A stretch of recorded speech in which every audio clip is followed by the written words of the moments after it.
करने वाले हैं आपकी हिंदी के लिए कुछ important tips for your board exam ICSE semester 2। और ये बस आईसीएसई सेमेस्टर 2 के लिए ये वीडियो कन्फाइंड नहीं है। ये सारे बच्चे जो भी हिंदी के एग्जाम्स लिखने के लिए जा रहे हैं, इस वीडियो को वो रेफर कर सकते हैं, क्योंकि ये वीडियो आपके लिए बहुत ज्यादा इंपॉर्टेंट होने वाली है। एग्जाम किस सब्जेक्ट का है? एग्जाम होने वाला है हिंदी का। हिंदी सब्जेक्ट तो इजी है, लेकिन जब आप एग्जाम लिखते हो और जब आपके कुछ आंसर्स छूट जाते हैं, तब पॉइंट आता है रिग्रेट करने का कि मैंने क्यों वो आंसर्स छोड़ दिए, मुझसे वो आंसर्स क्यों छूट गए। अगर मैंने वो आंसर्स लिख दिए होते तो शायद रिजल्ट कुछ और होता। बस यही चीज को समझने के लिए कि कैसे हम वो सारे आंसर्स भी कवर करेंगे अपने गिवन टाइम में, बस इसीलिए आज की ये वीडियो डेडिकेटेड है। हर सब्जेक्ट के एग्जामिनेशन में टाइम बहुत ज्यादा मैटर करता है, और जब बात हिंदी की हो तो सबसे इंपॉर्टेंट चीज है आपका टाइम।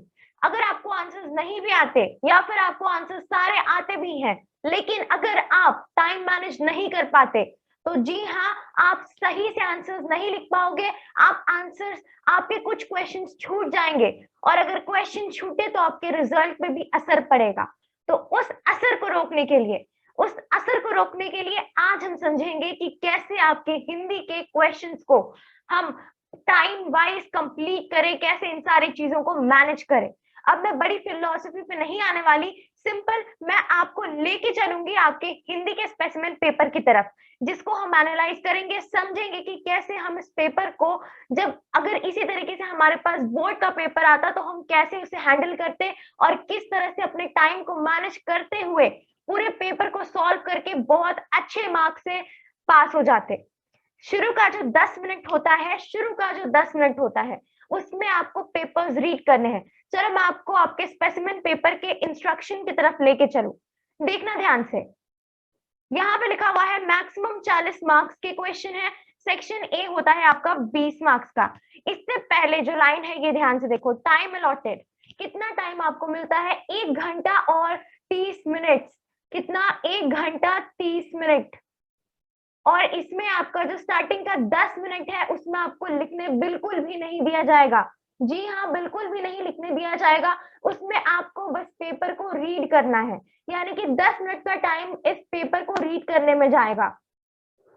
अब ऐसे आपको पेपर रीड करने को क्यों कहा जाता है? क्योंकि कई बार बच्चे क्या करते हैं कि डायरेक्टली वो पेपर देखते हैं और लिखना शुरू कर देते हैं। वो एक क्वेश्चन देखते हैं, मान लो उन्होंने पहला ये वाला क्वेश्चन देखा और वो सोचते हैं कि मैं ये लिख लूंगा या फिर लिख लूंगी। वो लिखना शुरू करते हैं, बीच में उन्हें लगता है कि मुझे इसके बाद नहीं आ रहा, मैं कैसे लिखूं। उन्हें ये क्वेश्चन काटना पड़ता है और फिर दूसरे क्वेश्चन पे आना पड़ता है। बस इसी चीज को समझने के लिए आपको ये 10 मिनट दी गई है। इस 10 मिनट में आप कैसे शुरुआत करोगे, मैं आपको ये चीज बताती हूँ। सबसे पहले तो आप सेक्शन ए देख रहे हो, तो सेक्शन ए को स्टार्टिंग में मत देखना। सबसे पहले आप आ जाना आपके सेक्शन बी की तरफ। अगर आपने साहित्य सागर ली है, जी हाँ, अगर आपने साहित्य सागर ली है तो साहित्य सागर, आप डिपेंड करता है कि आप कौन सी बुक चूज करना चाहते हो। यहाँ पे आपका खुद का डिस्क्रिप्शन मैटर करता है, आपको कौन सा बुक बेटर लग रहा है। आपको यहाँ पे क्वेश्चंस रीड करनी है, क्विकली क्वेश्चंस को देखो। आपने मान लो 3 बुक्स प्रिपेयर की थी, जैसे कि साहित्य सागर का स्टोरीज, पोएम और नया रास्ता, तो आप तीनों को क्वेश्चंस को देखो, किसका क्वेश्चन सबसे आसान है जिसको आप अच्छे से आंसर कर सकते हो। मान लो कि मैंने साहित्य सागर के स्टोरी सेक्शन को चूज किया, मुझे इसके क्वेश्चंस अच्छे लगे, मुझे समझ में आया कि हाँ मैं ये लिख सकती हूँ या लिख सकता हूँ। और फिर दूसरी तरफ मुझे नया रास्ता के क्वेश्चंस अच्छे लगे और मैंने इसे चूज कर लिया, ये वाला क्वेश्चन। आप कुछ भी चूज कर सकते हो, लेकिन बस 2 ही बुक चूज करना और यहीं पे फुल एंड फाइनल चूज कर लेना कि मुझे कौन से क्वेश्चन करने हैं। इसके बाद ये नहीं कि आप आंसर लिखो और उसके बाद कट करो और फिर दूसरे क्वेश्चन पे आओ। आपको यहीं पे फाइनल डिसाइड करना है। यही 10 मिनट का टाइम है, इसमें से 5 मिनट आपको देना है आपके सेक्शन बी को और 5 मिनट देना है आपके सेक्शन ए को। यहाँ पे आपने ये 2 बुक सेलेक्ट कर लिया। अब आपको क्या करना है? अब आपको यहाँ पे कुछ नहीं करना, अब आपको सीधे सेक्शन ए पे आना है। जल्दी से सारे क्वेश्चंस देखो।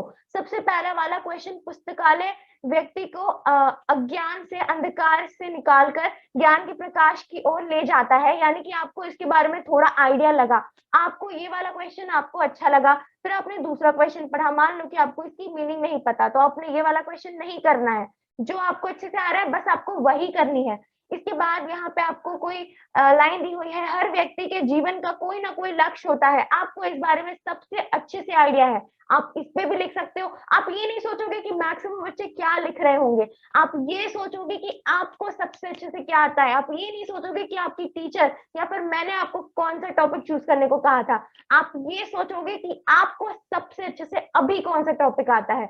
आप बस अपना करंट स्टेट देखोगे और उस हिसाब से आपको जो अच्छा लगता है, मान लो कि पिक्चर राइटिंग वाली आपको अच्छे से समझ में आ रही है कि आप इसको लिख सकते हो, आप समझ गए हो, उस पर कोई कहानी फ्रेम कर सकते हो, ये नहीं कि आप लास्ट में जाके फिर चेंज कर दो, नहीं मैं ये नहीं लिख पा रहा हूँ, यहीं पे फाइनल डिसाइड करो, ये इजी है, आप लिख सकते हो, आपको बस मार्क्स लाने से मतलब है, आपको कोई लेजेंडरी पर्सन बनने का आपको यहाँ पे भी मतलब आपको इस चीज से कोई मतलब नहीं है, आपको यहाँ पे फर्क पड़ता है कि आप किस चीज पे अच्छे से लिख सकते हो।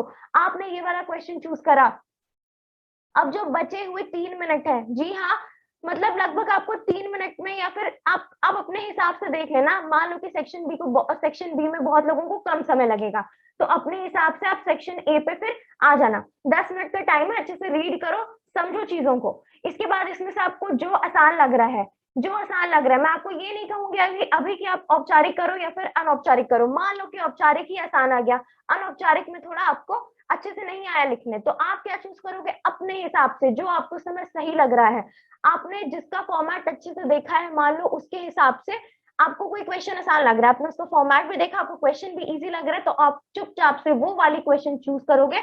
और फिर 10 मिनट के बाद जब आपके टीचर ने आपको बोला कि लिखना शुरू करो, तो आप क्या कर सकते हो, बहुत सारे बच्चे, देखो मैं आपको सीधे कहूंगी कि सेक्शन ए पे अभी मत आना, सेक्शन ए पे अब ये आप पे डिपेंड करता है, मैं आप पे फोर्स नहीं करूंगी, लेकिन हाँ मैं आपको अपनी पूरी बात कहना चाहती हूँ। बहुत लोग क्या करते हैं सेक्शन ए पे जब वो लिखना शुरू करते हैं ऐसे, तो ऐसे लिखते लिखते उन्हें समय का पता नहीं चलता और पूरा टाइम उनका ऐसे में ही चला जाता है, और बाद में जब वो टाइम देखते हैं तो उनके पास बहुत कम टाइम बचता है। इसलिए आप क्या कर सकते हो, आप सीधे सेक्शन बी पे आ सकते हो, आपको ये सारे क्वेश्चन के आंसर तो अच्छे से पता है, 2 मार्क्स का है ये क्वेश्चन, 3 मार्क्स का या 4 मार्क्स का नहीं है, आपको देखना होगा 2 मार्क्स का है, अगर आप 10 लाइन लिखोगे तो भी आपको 2 ही मार्क्स मिलेंगे, अगर आप 4 से 5 लाइन में भी इस चीज को समझाओगे तो भी आपको 2 ही मार्क्स मिलेंगे।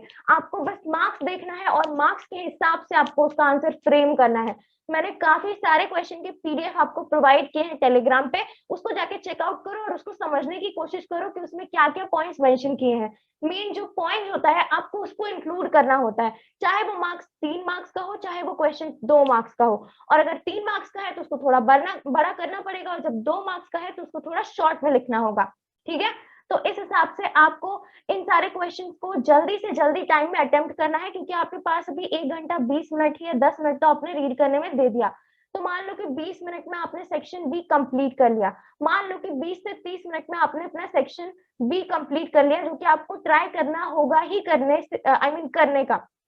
मान लो कि आपने यहीं पे 30 मिनट लगा दिए हैं, ठीक है, तो अब आपके पास कितना बचा, अब आपके पास लगभग 50 मिनट बचते हैं।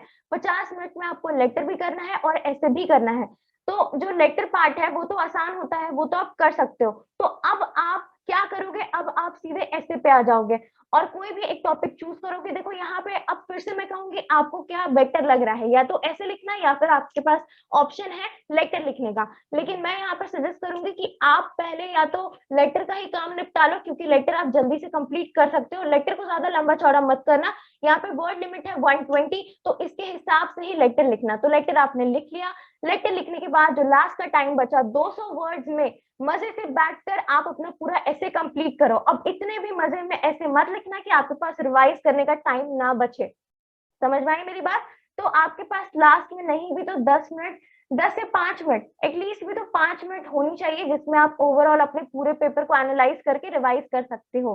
तो आपने मान लो कि आपके पास लास्ट मैंने आपको कितना कहा, आपके पास 50 मिनट है, ठीक है, तो अभी 50 मिनट में मान लो कि आपने ऑलमोस्ट 15 मिनट में आपका लेटर कंप्लीट कर दिया। अब बताओ आपके पास कितने टाइम बचेंगे, ऑलमोस्ट आपके पास कितने टाइम बचेंगे, 35 मिनट्स, ठीक है। 50 में से अगर 15 मिनट्स आपने कम कर लिए तो कितना आपके पास टाइम बचेगा, अब आपके पास बचेगा 35 मिनट्स। अब 35 मिनट्स में से आपको ऑलमोस्ट आधे घंटे में क्या कंप्लीट करना है, मैक्सिमम आधा घंटा दे सकते हो आपके ऐसे पे। जब आप ऐसे को कंप्लीट कर लोगे उसके बाद जो 5 मिनट का टाइम है, या फिर मान लो 10 मिनट का आपके पास टाइम बचा, तो उस टाइम में आपको कैसे भी करके आपका पूरा पेपर रिवाइज करना है, क्योंकि हम सभी बहुत गलतियां करते हैं लिखने टाइम, हमें पता नहीं चलता, लेकिन हमसे काफी सारी छोटी-छोटी गलतियां होती है, जिससे कि आंसर काफी बार गलत हो जाता है। जैसे कि आप लिखना चाहते होगे वो ये काम करता है, तो गलती से आपने लिख दिया वो ये काम नहीं करता है, तो आपका आंसर वहीं पे हो जाएगा गलत। तो आपको काफ़ी ध्यान से आंसर्स लिखने हैं सेक्शन बी का, और जब आप ऐसे लिखोगे तो ऐसे को भी काफ़ी अच्छे से लिखोगे, और ज़्यादा टाइम बर्बाद मत करना सोचने में। आप अभी ही प्रैक्टिस करना शुरू करो कि कैसे इंट्रोडक्शन शुरू करनी है और कैसे एंडिंग करनी है। ये 2 चीज़ पे वर्क करो और अच्छे से ऐसे लिखो, और पूरा पेपर जल्दी से कंप्लीट कर सकते हो आप। तो गाइस 40 मार्क्स का पेपर 1 घंटा 30 मिनट, इस तरीके से आप पूरा पेपर कर सकते हो कंप्लीट। गाइस एग्जाम आपके सर पे है, आपको बस अच्छे से अपना टाइम अलॉट करना है। जो चीजें मैंने यहाँ पे मेंशन करी है, सारी चीज को आप अपने दिमाग में रखना। आप पे कोई बाउंडेशन नहीं है कि आपको यही सारी चीज फॉलो करनी है। आपके पास कोई और स्ट्रैटेजी है तो उन सारी स्ट्रैटेजीज को भी आप फॉलो कर सकते हो। लेकिन हाँ, मैं आपको ये कहूंगी कि अगर आप इन स्ट्रैटेजीज को फॉलो करते हो तो जी हाँ, आपके लिए बेटर रहेगा। आपको जो बेटर लगता है आप वो करो, क्योंकि आपके पास अभी आपके पास बहुत कम टाइम है आपके कल के एग्जामिनेशन के लिए, या फिर आप अगर ये वीडियो बाद में भी देख रहे हो तो आपके पास बहुत कम टाइम है। प्रिपेयर करो और हिंदी का एग्जामिनेशन में आग लगा देना। Thank you so much, all the best.